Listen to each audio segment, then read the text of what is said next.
So there's been a lot of updates recently with Deadlock, one being the matchmaking update and the other being a small minor patch that changed some of the characters. And as it's the new month of August, we're going to be doing my tier list. Again, everything is in my own opinion. And if you don't know about me, my name's Duck Films, an Infernus ranked player, or I guess former because they changed the ranks, and a team analyst for Rose Syndicate. Like always, I'll be going into detail explaining why I put characters in certain ways and much more. So if you like this type of content, want to see more, or maybe even like Deadlock, the best way of supporting the channel, hitting that like button, of course subscribing to the channel if you're new. But anyways, I hope you sit back, relax, and enjoy this rather long video. But anyways, kicking off this tier list, we begin with Abrams per usual. Now the thing about Abrams currently right now is that he is in an interesting spot. He's probably sitting middle to pack because you have characters like Billy and Geist being a lot better of a frontliner slash M1 combo, whereas Abrams is, slightly fallen off to where he used to be.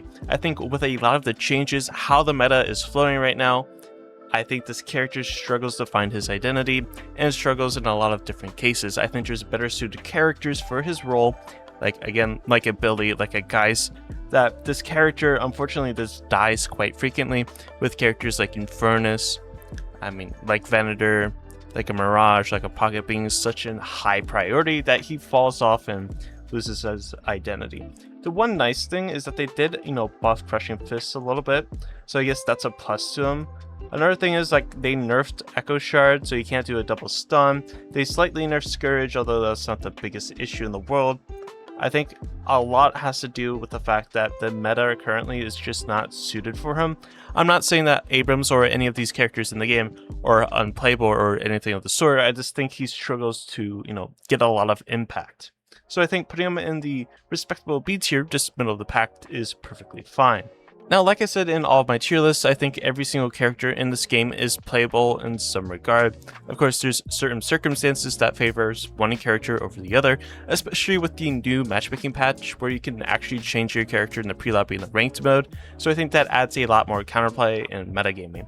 But anyways, moving on to Apollo. Now, Apollo is a character I have always thought is good. Despite the nerfs he got, once they originally, changed his riposte, I think, people slept on the character even though they didn't do anything to his damage numbers. I think this character sits A tier, and I will keep believing in the theory that this character is insanely good. You've seen him played in Night Shift, you've seen him play in high ranks, you see him played all the time. He can easily carry a game. He's one of those characters similar to Calico, or, I guess mainly a Calico, where they're a snowbally character. They're able to dominate the early game and maintain that lead to the early to mid game, and then eventually towards the late game you can actually change your build, leaning a little bit more gun, a little bit more tanky, so you can actually sustain yourself and stay alive. So I just think this character sits around the A tier. I wouldn't put them S, but I think still sitting around the A tier. So I'll put them A for now, but we shall see. Again, let me know what you guys think in the comments down below. But anyways, moving on to Bebop. Now, Bebop, I do not believe received any changes as of, the recent patch, or the recent minor patch. But I think this character, as a pick character, is in a fairly decent spot. I don't think he's better than a Holiday for a pick character, and I don't think he's necessarily better than a Calico for, a pick character, but I do believe he's in a decent spot to be somewhat of a frontliner, somewhat of a pick character, and can survive and sustain himself quite well. I think, honestly, probably sits in the middle of the pack again. I think, there's a lot of circumstances where this character is good, and I think, like I said before, with the matchmaking change, where you can actually, change your character at the beginning of the match, I think this allows for more versatility and to be better able to choose your character, so you can swap to Bebop when, the enemy team's composition favors yourself. But I think there's a lot of cases where you don't want to play it. If you see like in Infernus, you see a lot of M1s getting picked, then it's not going to be your best interest to pick a character like Bebop, because Bebop has a rather large hitbox, and you don't want to deal with that. But I think he still sits in the middle of the pack, per usual, and I think B is perfectly fine. Moving on to Billy. So Billy, if we look back at the minor patch change before the matchmaking, you see that the Billy Rising Ram tier 3 reduced from 8 to 7%. That was a nothing burger. I think this character is still probably the best frontliner in the entire game, or is undoubtedly the best frontliner in the game. You can see all the win rate percentages and everything like that. especially if you look at Night Shift and you look at the tournament they had, yesterday. This character still remains at the top. I mean, this character is just insane. His ultimate is probably one of the big things, and just the sheer amount of damage he does, but basically his ultimate is just a way to set up the rest of your AoE characters. You pull everybody in, and then you have characters like Apollo, I guess like Calico. You have all your AoE ultimates that synergize extremely well, and I think of the meta right now where there's a lot of people deathballing, having the ability to, Billy ult, pull them all in, and hit everybody else with your AoE spells. I don't think there's any way this character would ever fall off until he received some sort of significant nerf to the character. Until then, this character will always remain S tier, unless, like I said, they do some sort of major change to the character. And you can just see how frequently he's picked in top play and in pro play, so there's no short of saying this character cannot be S. Moving on to Calico. Now, I think Calico has fallen off slightly, just a little bit, not saying entirely fallen off, but when it comes to these changes, when we look at the minor patch, we can see, Ava tier 2 reduced from 45% move speed to 40, and then tier 3 reduced from 20% damage amp to 18. Again, only 2 points for damage amp, 5 points for move speed, nothing too significant. You're going to be roaming a little bit slower, but they didn't change any of the damage numbers, so none of that really affects. And I think the Spirit Burn change, honestly, is a little bit better for Calico, because I think when you think about characters that want single target priority, when you think of Calico, yes, she has an AoE ultimate, but for the most time, she's going into the enemy's backline, diving, one-shotting somebody, and just continuing along. I think the Spirit Burn change is a little bit nice for her. The Scourge change does hurt a little bit because of the debuff resistant, but I think besides that, like, a lot of the changes to this character doesn't really do too much. But because of what the meta is shaping out to be, and because of characters like Billy, like Doorman, like Mirage, like Infernus, like Lady Geist, these tankier, M1/ characters that can easily duel in the side lane, I think the character struggles to find her identity a little bit. But I will say, if you're able to get a really good lead on Calico and maintain that lead, I think the character is really easy to do a lot. With that being said, I think she sits around the A tier just a little bit. She might be a little bit ahead of Apollo in my eyes. I'm actually going to be doing the tier list left to right, so I think she's a little bit better than Apollo for what she brings as a spirit nuker. I think Apollo is still really relatively decent and can do a lot of damage, but at least that's what my thoughts are for Calico. But anyways, moving on to Celeste. Now, Celeste is an interesting character. I think I'm actually gonna add a list, add a thing. No?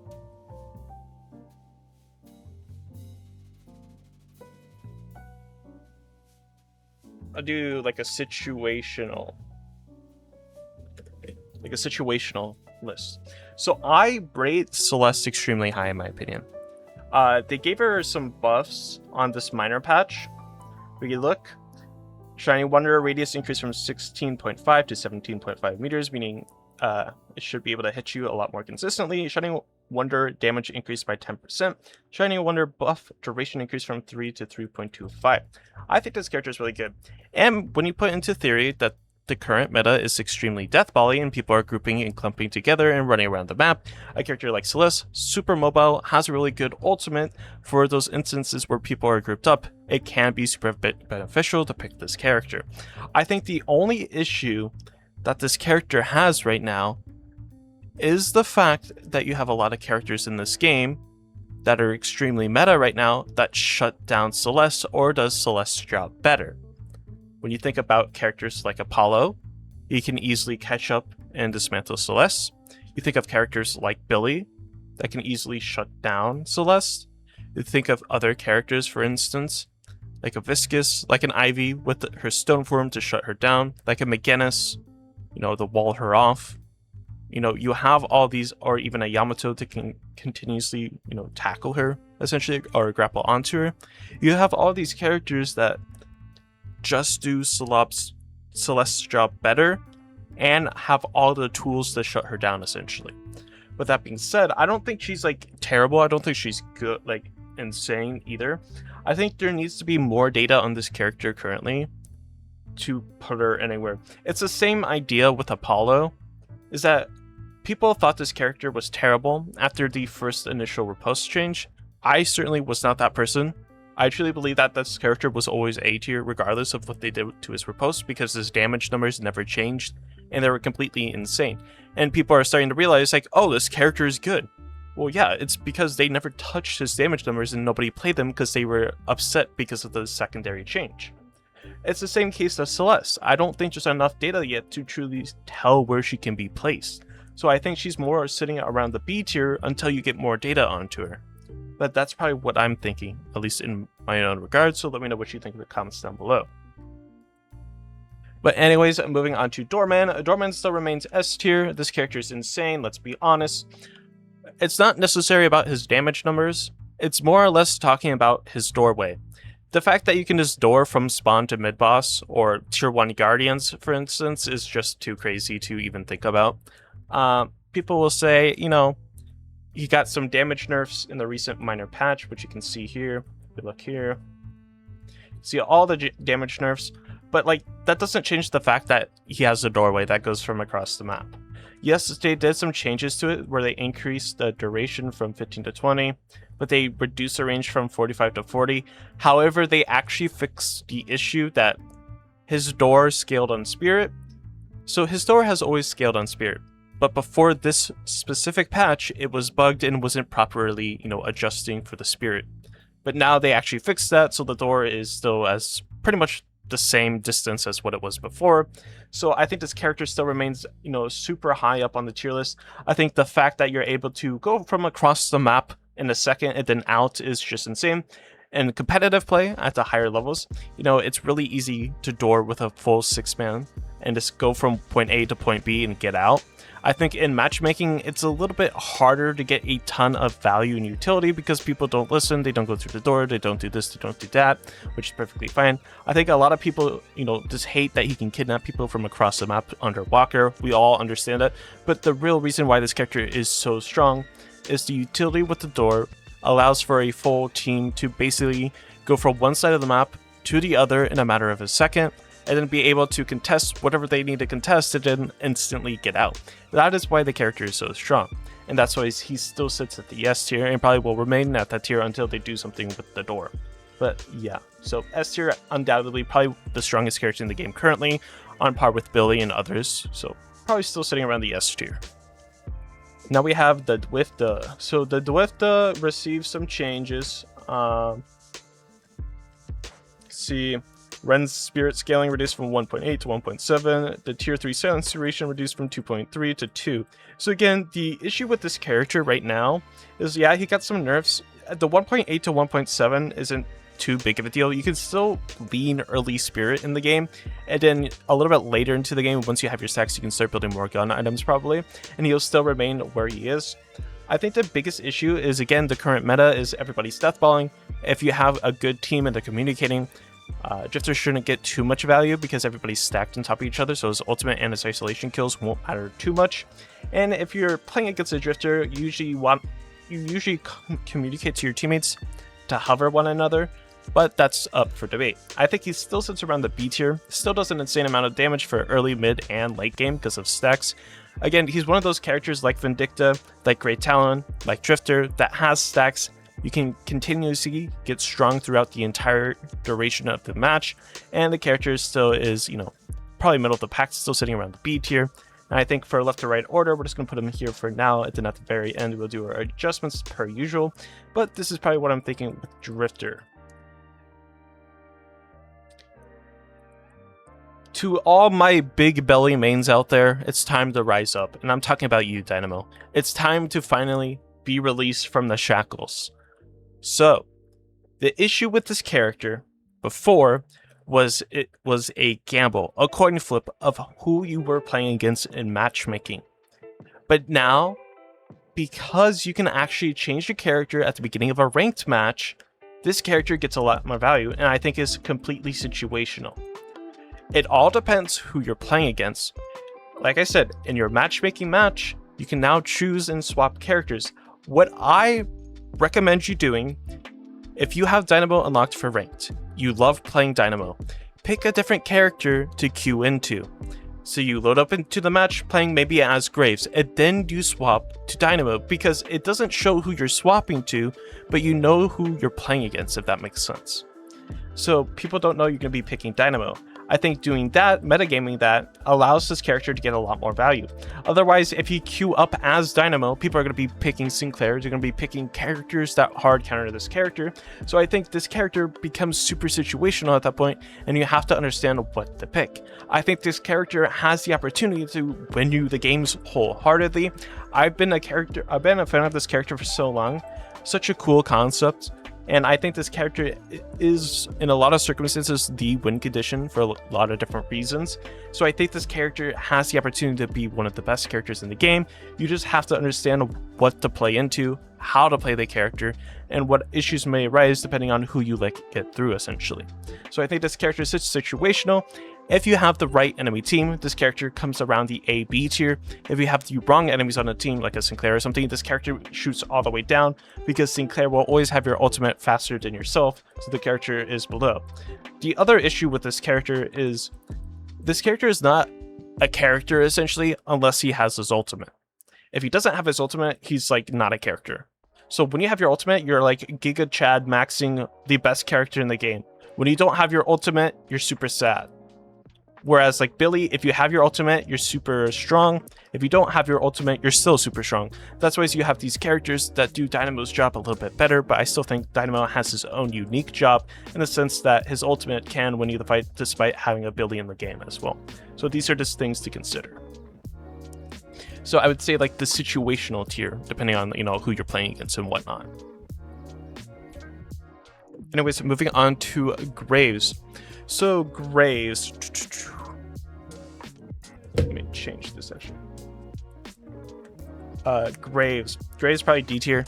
She's not that good, unfortunately. She's still a low ranking character in my opinion. I don't think she received any changes this recent, like mini patch. I just don't think the character's good. A few patches ago, what they did was kind of ruin her kit.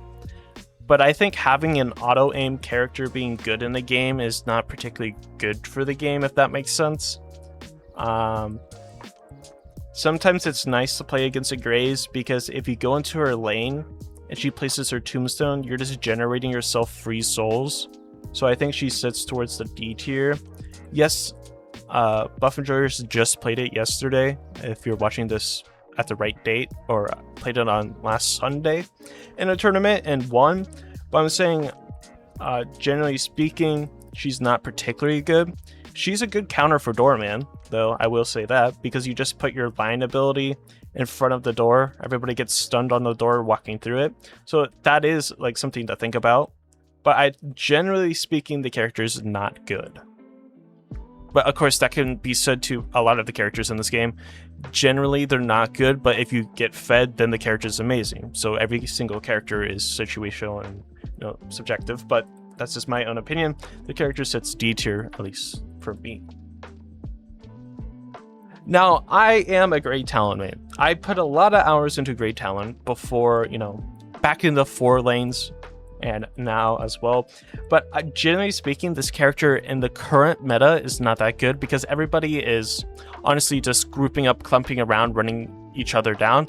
The issue that I find with Great Talon currently mainly has to do with how the meta has evolved. Before, a couple patches ago, Great Talon was S tier or even A tier. Super high stocks for this character. The issue currently right now is that a majority of the characters that are really good in the game, so think about Doorman, Calico, Apollo, all these other characters, all these characters just run your team down, run to the backline, and explode Great Talon. This is why it's really hard for Great Talon currently to find a lot of value.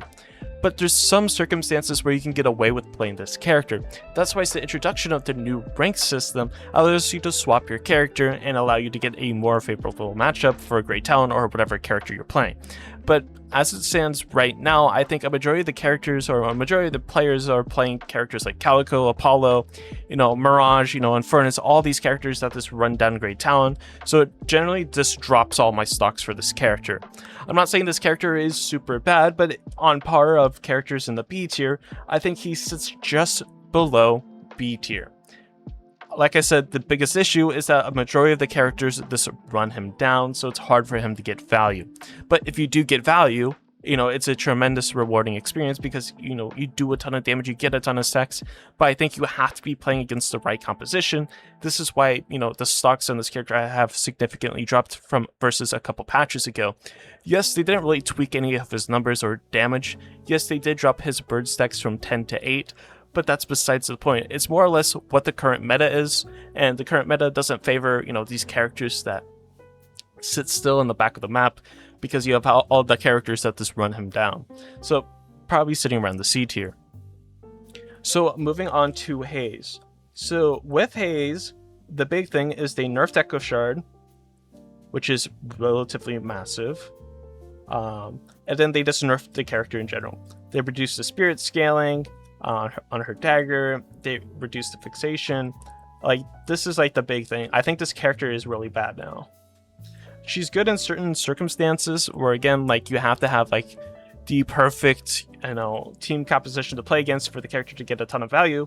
But I think overall this character drops significantly in just kill pressure and kill participation. Yes, she can still be super strong if she's super fed. That being said, for any single character in this game, and any character can be strong if they're super fed. But I think Haze just struggles to get a lot more value now, because people are not building her pick anymore, and they're building her more for gun. If you're building her spirit, she's not going to be getting as much value. She's extremely easy to shut down if you know what you're doing, buying metal skin, for example.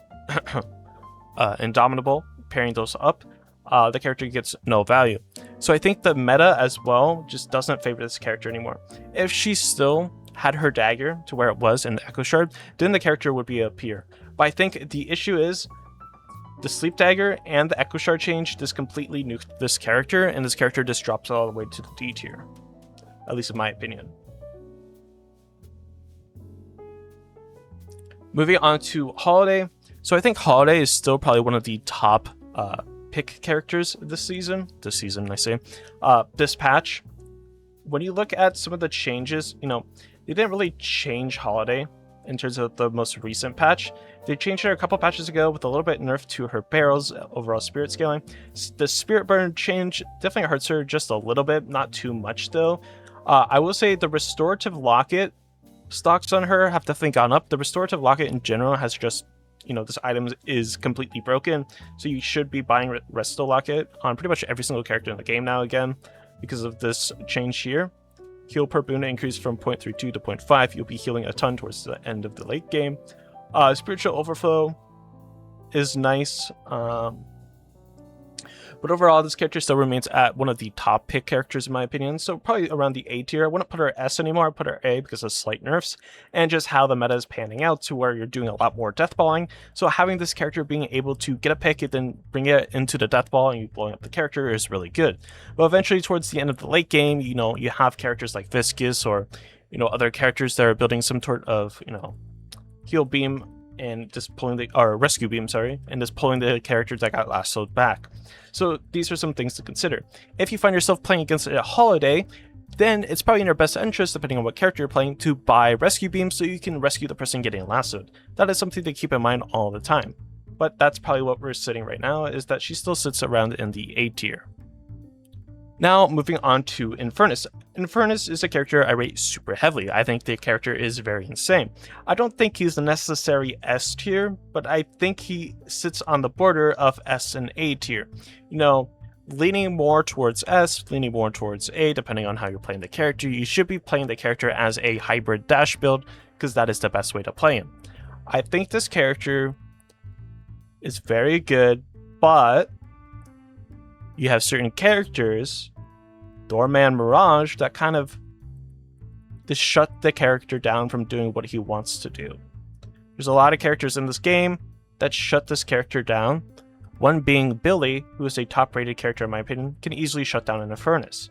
So, with that being said, I don't think he sits S tier. I think he sits in between, like a A+, S-. But I still think this character is absurdly strong, insanely good, and if you're losing on this character, we got some talking to do, so definitely subscribe to the channel.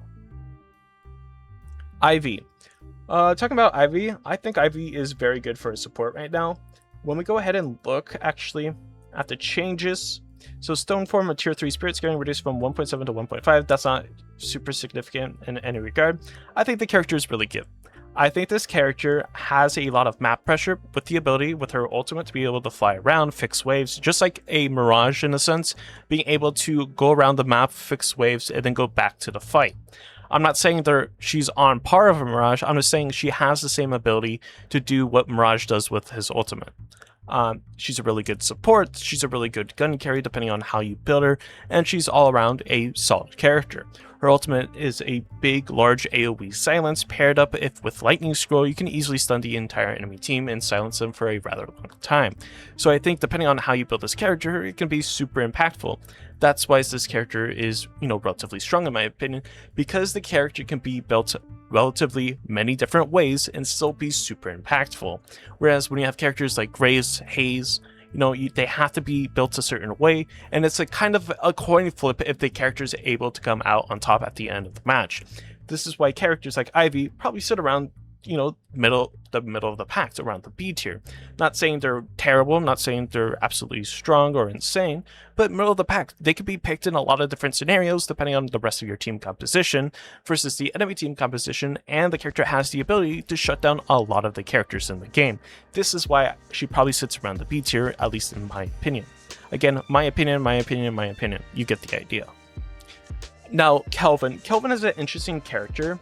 And I think the biggest issue right now is, again, because we're doing a lot of deathballing, you would assume this character is relatively good, but I just don't think the character's good right now. I think he runs into a lot of problems and issues where you have so many other characters that do his job better and just shut him down completely. Like Infernus, Mirage, Doorman, you have these characters that just get out of jail and you can't really do anything about it. I will say, though, something to note, is they did do a change to Kelvin where the frozen shelter cooldown reduced from 195 to 185. 10 seconds doesn't seem like a lot, but it actually is for Kelvin, because when you think about when you get max dome, where it purges all non-ultimate debuffs, paired with cooldown or CDR, I think the character skyrockets and stocks, and I just don't think there's enough information on the character and enough practice at the higher tier of play with this character right now. I think the character has a lot of potential to do extremely well, and it has a lot of potential to be relatively good, be relatively high in stocks. I think this character for right now sits around the D tier, but I think this character is secretly good. I think he just needs more time and play on this character, or it needs more play time in the higher tiers to actually show what this character is capable of right now. And I think you will start seeing this character played a lot more, relatively soon. I just think, there has to be some nerfs to some of the top tier characters. Then this character will get a lot more value. But for right now, I'm just putting him D. I'm not saying he's terrible. I'm just saying that there needs to be more information on this character to be able to, justify him putting him a lot higher on my tier list. So D is probably where I'm thinking right now. Moving on to Lady Geist. So Lady Geist, a mouse one, frontline hybrid character, does a lot of frontline, does a lot of damage as an M1, is a relatively good side laner, can be built a couple different ways, but mainly you're just building her a gun because that's the best way to build her. She does a lot of damage, and she's probably, the best M1-ish character, I would say, in the game. She probably, she fits the role of an M1, and then you would want to pair it with a position 2 character like an Infernus, like a Mirage, etc, etc. But for right now, I'm probably putting her A. I don't think she's S, because I think having too many people in the S tier just completely makes the S tier not a real thing, in my opinion. So I think she sits around the A tier. Probably the best gun carry right now, I would say. I mean, probably very close to, it's like Geist and Vendor as the best gun carries right now, in my opinion. Those two. Because again, the meta is super deathbally right now, and you just want people with a ton of HP, because you don't want people to blow up to the Infernus, you don't want people to blow up to Mirage, you don't want people to blow up to the Spirit Nukers like Calico, like Apollo. So having a Vendor, a Geist with a ton of HP is generally the best way to go about. That's why his characters other M1s like a Wraith, like a Vyper, like a Warden, even though Warden Super Tanky have kind of fallen off. So that's kind of what we're sitting right now with, is Geist probably in the A tier. Moving on to Lash. Lash is my other main, and I definitely have a bias towards this character. This character is amazing. The Lash agrees with that statement, and I think he deserves the A placement. I think this character, again, the meta is super death volley, so when you have a large AoE ultimate, like Death Slam, pairing this up with other characters in this A tier or even S tier category, this makes the character shine even more. I think the character is great for setting up plays, team-wide ultimates, has the potential to carry games if you're doing the gun lash, which you should be doing. Otherwise, if you're doing Spirit Lash and you press your one ability, you're dead. I'll be honest, you just die. But besides that, I think the character is relatively good in pretty much any scenario and can be played in pretty much any single comp. You just have to pay attention to what the enemy are playing. If you're playing into a Doorman or something like that, you just have to think about rushing Unstoppable, and that's really about it. I think the character has a lot of potential to easily carry games, and for the most part, there's not a lot of counters to him. I mean, of course, if you're doing knockdown or other CC abilities, yeah, that's for sure, but general one-to-one counters don't really exist unless there's a Bebop in the game, I would say. But I think this character probably still sits on the A tier in my opinion, and, you know, relatively so. It makes sense. The character is strong, he's fun, and I think, you know, he will always be meta until they did some crazy change, but I think putting him in A tier is fine. Moving on to McChicken, or McGinnis. I think McGinnis is very good. I think she's a sleeper character right now, and I think a lot of people are sleeping on her with like how good she is actually. I think she's sitting around the B tier, personally.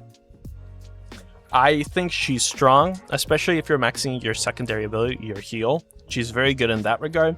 But I think she still struggles in some areas. She should technically be a lane winner, but the issue is just you have a lot of other characters that are extremely well. And if you want McGinnis to move up a couple tiers, you have to understand the ins and outs of the character and how well she does into certain heroes. For instance, if you're playing into Mirage, you have to understand you have the wall and you have to have it, you know, kind of cornered to where he can't just tornado out. So you have to understand that, you know, there's a little bit more thinking with this character. And generally speaking, people that play this character, I'm sorry to say, don't think that much. But I still think she can be picked in a lot of different scenarios. You can either play her gun or you can play her spirit, depending on how you want to play the character. But generally speaking, right now, you really just want to max her heal and go from there. So I'm probably putting her B tier, at least for myself, because I just believe that's where she sits as of right now.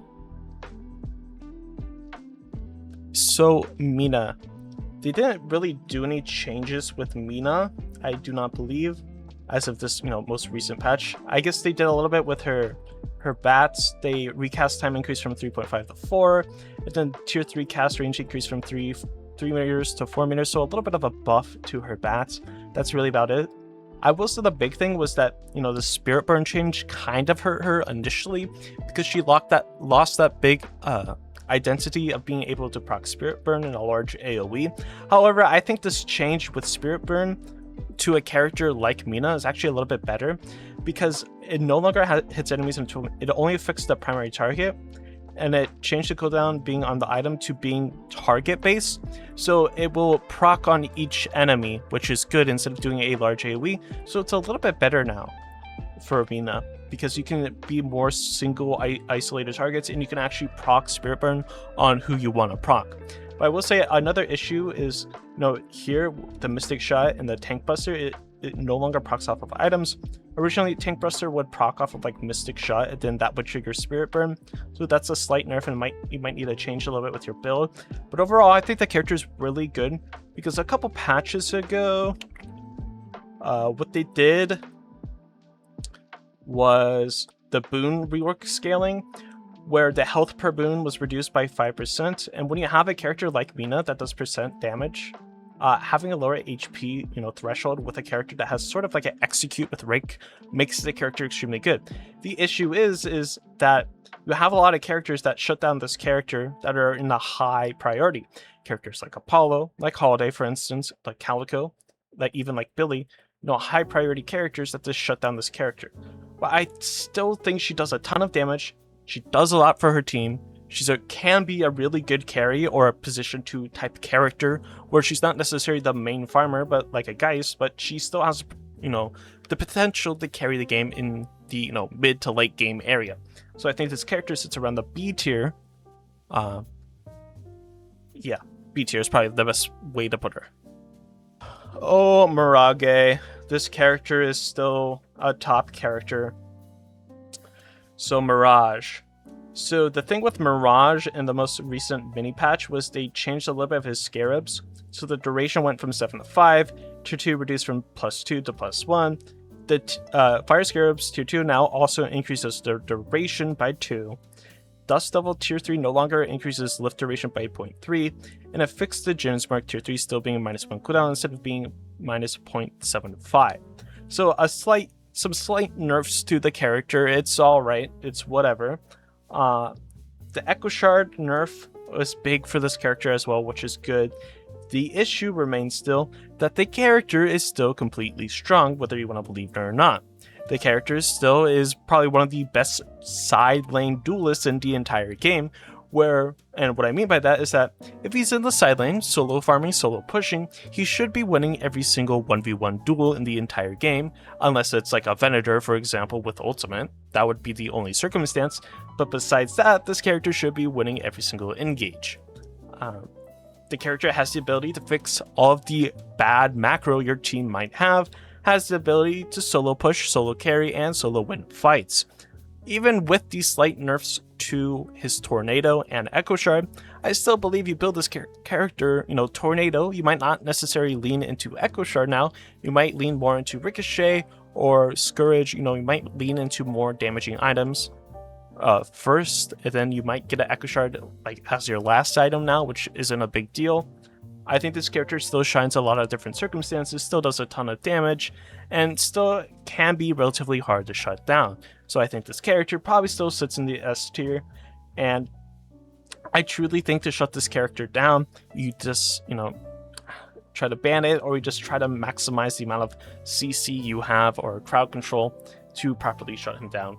Spam slowing hexes, disarming hexes, curses, whatever the case may be, to try to get this character from snowballing. Another good way is to try to gank him consistently and constantly. The only issue is he has a Tornado, which gives him evasion. It could be relatively hard to shut him down in that regard. So just trying to keep that in mind. I think this character will still be at the top of his game or top of his class until they do some sort of change or more intense nerf to him. But besides then, I think this character still sits S tier, and there's no doubt about it. Now, I hate the double plug, but if you made it this far into the video, I greatly appreciate it, and if you want to help me out, definitely consider hitting that like button, definitely consider subscribing to the channel, and checking out Natura Pine. It's a toothpick company I'm sponsored by, which sell flavored toothpicks, so if you like that type of stuff, definitely check it out, links in the description. Anyways, moving on to Muhammad and Kareem. So Muhammad, I think, is very good right now, mainly because of the change down here. Combo now lets you cast items while using it. You are able to cast items like Unstop and Fortitude and other items, which is good, but now you can use all active items, which is big. You can combo and then Warp Stone, you can combo Majestic Leap, you can combo do this and that, so it's really good. Because of that, the character definitely rises in stocks, but I think it's another character that, with Dynamo, lies in the situational category. Depending on what the enemy team is playing, the character can be seen as a super high character, but depending on what the team is playing that has a lot of shutdown, the character drops a lot of stocks. I put them in a situational because it really just depends on what the enemy team is playing. And if you're playing the ranked game mode, like I've been saying previously in this video, you have the opportunity to change characters, allowing for a character like MOMO and Crew, like Bebop and other characters to, be able to shine a little bit more. I think the character is relatively good right now, and because of the changes where he can constantly burrow and has the opportunity to use, his active items, I think the character is insane. If the character wasn't necessarily a situational character, this character would probably sit around the A tier or B tier in my opinion, but I think right now, it's going to be situational, because I think there needs to be a little bit more information and a little bit more data onto how good this character is. I've been seeing him played and picked a ton in the recent night shift, and you saw him played again if you watched this past Sunday in another tournament where Buff and Jorers won. So like I said, I think this character needs to see a little bit more play so I can finally make a final stance. But like I said, if he wasn't situational, he'd probably be around the A tier or even B tier. So I still think he's relatively good if you like playing the character, but that's probably just where I'm thinking right now. Moving on to Paige. So the thing with Paige is she got some changes that, helped to buff her a little bit. She got another buff where the rallying charge cooldown was reduced from 220 to 210, so a 10-second change. The change wasn't super significant, but I still think 10 seconds is a relatively a lot, just like a character like Kelvin. I think, Paige is slightly better than Kelvin. I think she sits more towards the C tier, if anything. She could be maybe D tier, but I think C tier is fine. I just think there's other characters that do her job better, unfortunately. There's other supports. I'll put her D. I just think she struggles so much right now, especially in the death volley meta, where you have all these other characters that do her job better. You have so many pick characters. She's a 2 stamina character, and she usually just gets ran over by all the characters in the game. So moving on to Paradox. I think Paradox is still relatively good. She's a really good pick character. Like I said, she's another circumstance character or situational character that really just depends on what the enemy team is playing. I think one of the big things about this character is the nerf of Echo Shard just drops her stocks completely. She used to be a high priority pick, like A, maybe even S tier, debatable, with her double bomb, the Echo Shard bomb. But because Echo Shard was so nerfed heavily, she definitely drops a lot, and I think she still sits around the B tier, consistently. But I think because of Echo Shard, she's sitting B tier. If that wasn't the nerf, then she'd probably still be A tier. But I think you're more building her gun now. She still has the chance to be a super useful pick character if you don't have like a Holiday or a Lash, for instance. But again, the issue is you just have a lot of characters that shut her down. And, it's really hard to get swaps if you're playing against a Billy, a Mirage, an Infernus, a Lady Geist. You don't necessarily want to swap those characters in their team, especially if they have their ultimates, or they have Tornado, or, Geist has swap, whatever the case may be. It can be really hard to get these swaps off. That's why it's just a little bit more situational depending on what the enemy team is playing. So probably the B tier is perfectly fine because she can still do a lot. So Pocket's though S tier despite these changes. Affliction DPS reduced by -6%, also reduced the spirit scaling and the upgrades. Okay, that's cool, but that's not really the point of the character. The character is he still applies a team-wide affliction onto the team if everybody's caught in the AoE, and max ultimate, max affliction where you can't receive healing is still really big. So understanding that buff and that instance of ultimate is still good.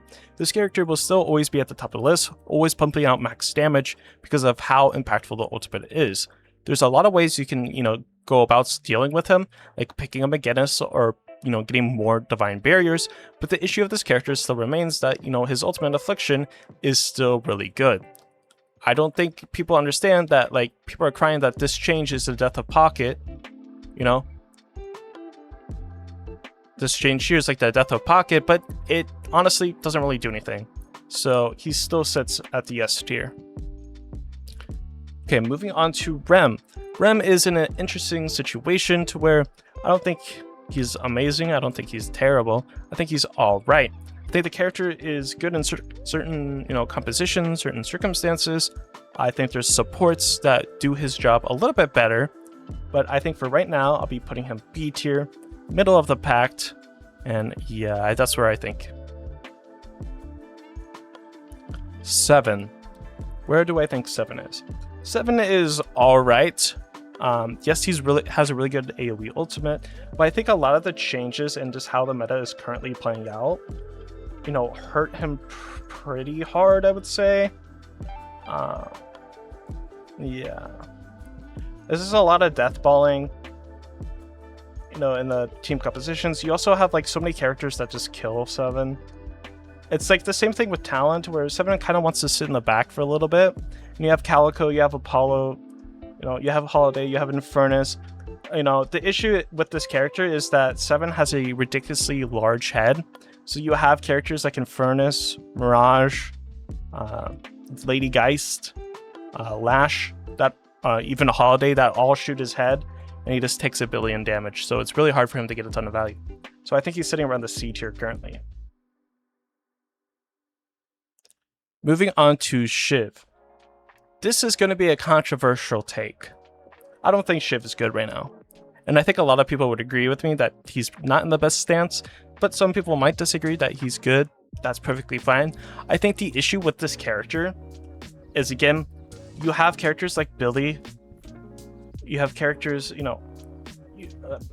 mainly Billy, that just shut Shiv down. Billy is like the frontline killer, and this does everything for his team.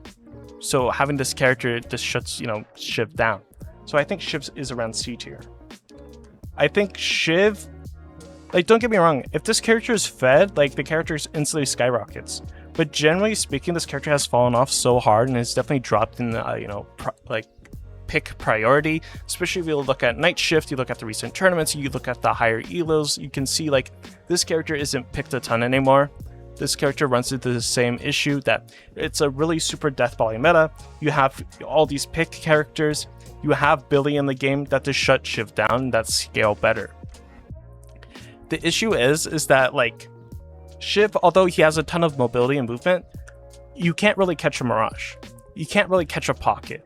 You can't really fight a Billy. You can't really catch a Doorman. You can't chase an Infernus. You can't chase a Lady Geist because you just get swamped. Calico will always outrun you. Apollo will always get away from you. Holiday and Lash will always get away from you. This is where, Shiv struggles to find his identity, because you have all these characters that this will never die to him or shouldn't die to him. If you're dying to a Shiv, if you're playing any of these top characters, there's a problem going on, despite how strong he may seem. Don't get me wrong, the character is still strong, but I still think he struggles in a lot of different circumstances, so that's why he's around the C tier. Okay, Silver. Now, I still think Silver is completely broken, and I mainly mean the character is broken because she has a ton of utility in her kit without having to buy items. She has a disarming X, she has items, or she has an ability that, deals % damage. She goes from, no HP to full HP when she transforms with Lycan. She has all this utility that makes her completely broken in terms of game design and character design. But in the game right now, in the meta right now, you have a lot of characters that are currently shutting her down. You have characters like Ivy Stoneform, you have characters like, Lash, Calico, Infernus, Lady Geist, all these characters that just shut down and do a ton of damage towards a character like Silver. I'm not saying that character is completely weak in any regard, but I just think there's a lot more opportunities and a lot more ways to shut down Silver right now in the current meta than where it was previously. She is still, in my opinion, broken in terms of how the character is designed. I think they still need to tweak some of her numbers, but I still think she sits around the B tier, which is, also a controversial take, I guess. We can even see in Night Shift in other tournaments that she isn't getting picked a ton because of just all of the other characters in this game can completely nullify and shut her down. You just have to play smart and play how you should be, if that makes sense. So I think this character sits around the B tier. Moving on to Sinclair. So again, Sinclair is another one of those situational characters right now, on par of Dynamo and Moe and Creel. It's the same case where you queue up into matchmaking or you queue up into a ranked match where you can change your character and finally get value with Sinclair. This is what I was saying in a lot of different tier lists and a lot of different videos of mine, so go check out the channel, saying that Sinclair is a very good character. He is insane. The issue is you never know what you never knew what enemies or, what characters the enemy was going to be playing. So you never knew if you were going to be getting a ton of value on Sinclair or not. Because the issue arises if the characters on the enemy team don't have good ultimates, Sinclair loses a lot of value because you don't have essentially a 6 ultimate, you only have 5 now. But because you can see what the enemy are playing in the pre-lobby and be able to change your character, Sinclair's value goes up a tremendous amount. Here's my recommendation, just like Dynamo. If you're trying to play Sinclair in ranked and you have it unlocked, pick a different character to go in with because it will show you as that character like Venator, just as an example. And then if you swap to Sinclair, it doesn't show for the enemy team that you swap to Sinclair. So you can do a little bit of metagaming and mind games, so you're able to get a ton of value on Sinclair. But that's only if the characters stay on said characters. I still think this character sits in situational. If the enemy team has a character like Dynamo, Lash, really good ultimates, then Sinclair as a character individually goes up a tremendous amount. But if the enemy team doesn't have good ultimate copies, then the character significantly drops. However, the early game damage with Sinclair is extreme. Whether you're doing bolts build or you're doing more of a gun hybrid build, the character still does an insane amount of damage. But I think for right now, he sits more at the situational, and it just depends what the enemy team is playing. These are things you have to keep in mind. I still think the character is very good, and if it wasn't necessarily a situational character, I would probably put him in the B tier. But as of right now, I'm just going to be putting him in the situational category because I think there's a certain circumstances that you need to account for before you can say this character is good. Moving on to Venator. I think Venator is A tier. He's probably the second best M1 in the game, depending on certain circumstances and whatnot, but probably sitting around the A tier, I would say, is probably the best way, I think, especially with the current build, with Wanderer's build, where you do Fury Trance and Fleetfoot, and you just run around shooting people and holding a left click. I think that's probably one of the best builds right now, because a lot of the game right now is just deathballing the current meta. So having Fury Trance, having Fleetfoot, having all of these extra green items to keep you alive, you're not necessarily getting Fury Trance for the lifesteal. You're mainly getting it for when you activate it, you get all the resist. That's really why you're getting Fury Trance. But he's probably sitting around the A tier. Like I said, at the end of the video, I'll go left to right, but it's probably where I'm thinking right now for him. Moving on to Viktorrrr. So Viktorrrr, I think, is in an interesting spot. Like, he's a decent frontliner. The issue is just like you have characters like Billy, you have Stoneform Gargoyle, you have a ton of characters that shut Viktor down. But I think the character is like another situational pick. And I think there's just better frontliners. I think he's sitting around like C tier, probably. Vindicta. Vindicta's alright. She does a ton of damage. I think the issue that this character has right now is in matchmaking. A lot of the Vindicta players are not the best in the world. You also have a lot of people picking Yamato, which is just like the anti-flyer character. So she's not, as strong. You can still build her certain ways, but she struggles to get value because of like how tanky everybody is. So I think she sits around the C tier as well, probably. Moving on to Viscous. So Viscous got a little changes. If you scroll down, you can see the splatter damage was reduced, ratio was reduced, the bounce was increased at the beginning, but the tier 3 bounce was reduced, so you still have the same number of bounces, essentially. Puddle Punch got a little bit of a change, Goo Ball got a buff, so there's a lot of changes to Viscous here. Now, I don't think the changes are super impactful. Splatter still does a ridiculous amount of damage, whether you want to believe it or not, but I think he's probably sitting around the B tier for what he provides to the team. He does a ton of damage in the early game. Then, I guess mid game, you're building a little bit more damage, but you're also leaning a little bit more supportive, getting maybe an item like Rescue Beam with Cube and whatnot, getting some, more impactful items. Then towards the late game, you're going more of the tanky traditional route and getting more items like Scourge and whatnot. So I think this character still sits in the B tier. He's really good at countering characters like Infernus, like Lady Geist, Doorman, Mirage, Pocket. All these characters are countered really nicely by Viscous. This is the issue with Viscous, is eventually that's all what he can really do in the game, and if he isn't a character snowballing like a Calico, like Apollo, he falls off relatively hard, so this is why he's probably sitting around the B tier. Okay, then moving on to Vyper. Now, I think Vyper, if fed, is completely dominant character. It's just another circumstance with this character, is Vyper isn't a tanky Mouse 1 character. She isn't as tanky as a Venator, as a Lady Geist. she doesn't have the same evasion as, you know, Mirage, as a Infernus. So this character struggles to find herself a really strong identity in this current meta. You also just have a lot of characters that shut down momentum, shut down her playstyle, with characters like Calico and Apollo, like a Bebop, like a McGinnis. You have these characters that just completely nullify her own playstyle with being super mobile and being able to run around the map constantly. So I think the stocks of this character have definitely dropped a lot. They haven't done any changes to the character per se, but it's mainly just how the meta is evolving and changing that this character struggles to find a lot of value right now, currently. I think it's another case of, if there's a lot of opportunity to play this character in ranked, they don't have a good team composition where they have a ton of shutdown for mobile characters, then you can easily play Vyper. But the issue is that mainly the team compositions you're seeing is, a Billy on one side, plus with like a Pocket or a Cali, and you can't really play into that as Vyper because Vyper will just fall over.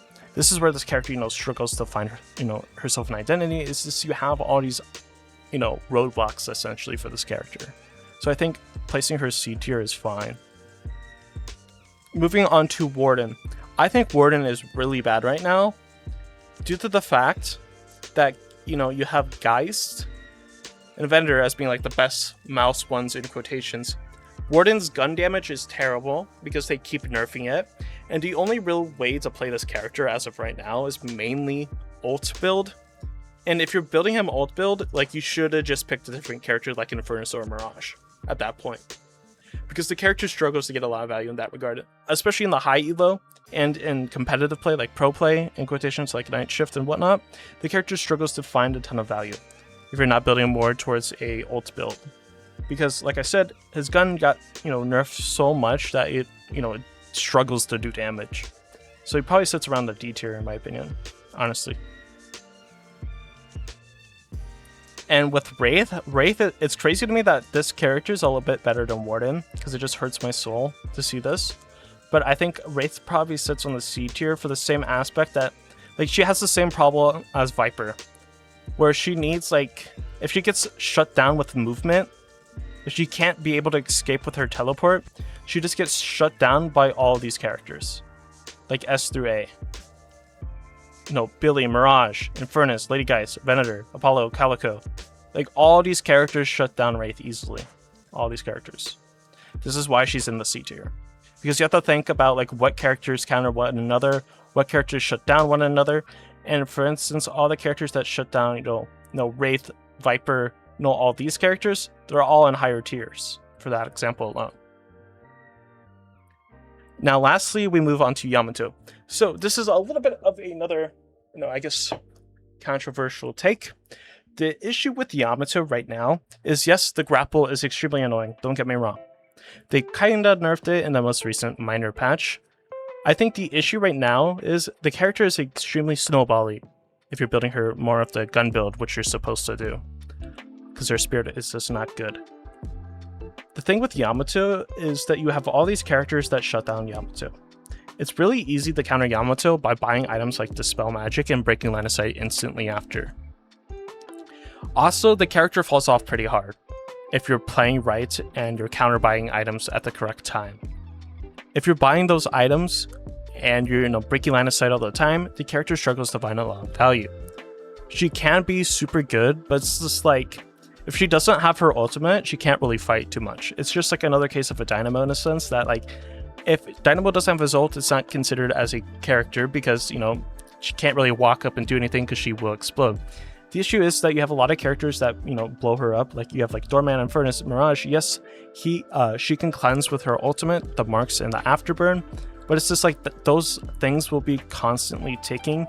And if you're more of in coordinated play, this character will fall off significantly hard. I'm not saying that she's, unplayable, terrible, or whatever, but she just loses a lot of value if you know how to play against the character correctly. Like I said, she's another snowbally character like a Calico in a sense that, like, you have to get strong in the super early game and try to maintain that strength through the mid game, because towards the late game, the character will undoubtedly fall off if you're playing against characters like Mirage and Infernus, even like a Geist that will constantly scale up. So this is where this character struggles to get, you know, a lot of value.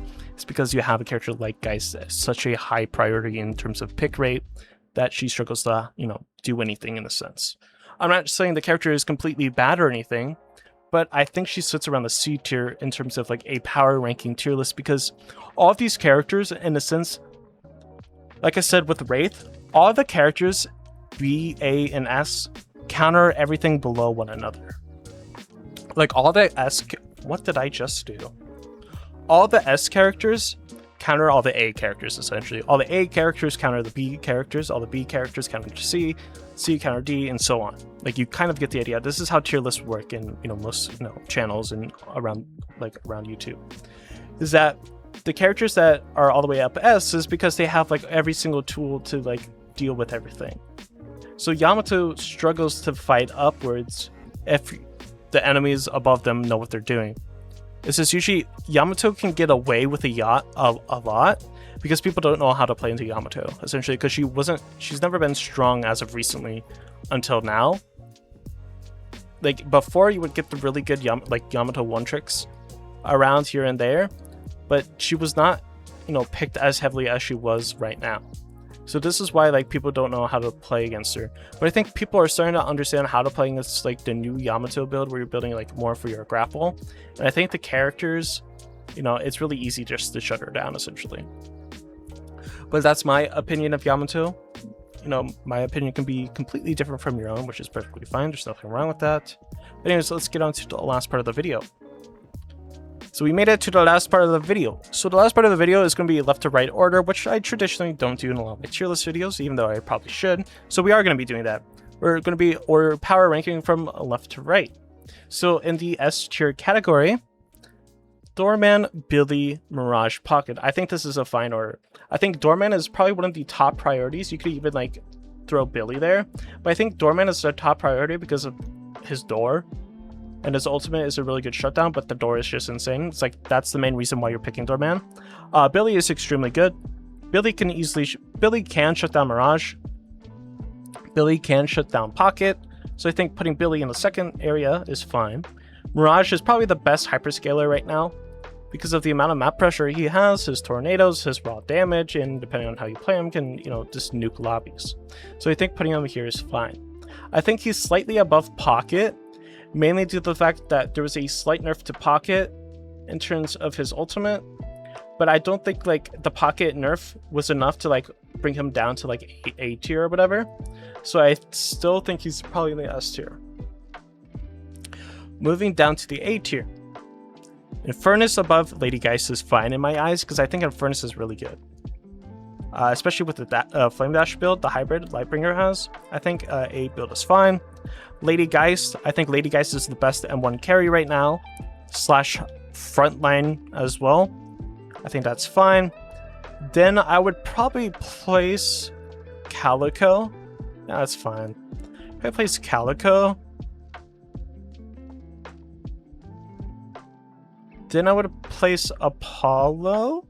Maybe Apollo. No. I would place Venator here.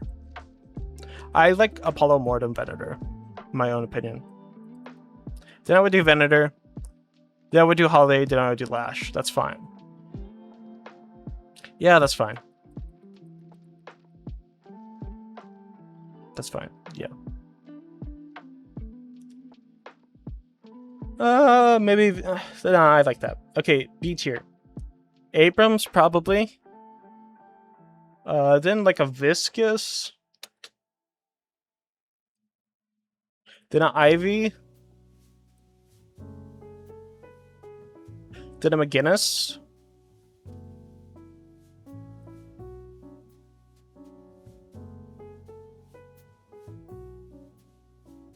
Then I'll put like Drifter. I'll put Ram. I think putting Bebop here is fine. I think after Bebop I would go Mina. Then I would go Celeste. Then I would go Silver. Then I would go Paradox. I think that's fine. I put Abrams because I think Abrams is still a relatively good frontliner. But I just think like you have Billy and Geist as being like the top of the top, the cream of the crop, you know, the creme little creme, whatever people say, whatever the saying is, don't really care. But I think it's just like, you have Billy, you have Geist, you have like Calico, which is like a little bit of a mix. You also have Apollo, which is a little bit of a mix, right? And I think these are just like better overall than Abrams. I think Abrams is still relatively good, but I just think he gets shut down by so many of these characters up above him. Then I think it's Viscous, mainly because like the amount of damage and utility he provides. Then you have Ivy, which is a good shutdown for a lot of characters. I put McGinnis because I think McGinnis is a slept-on character because of her. If you max her heal, it's just insane.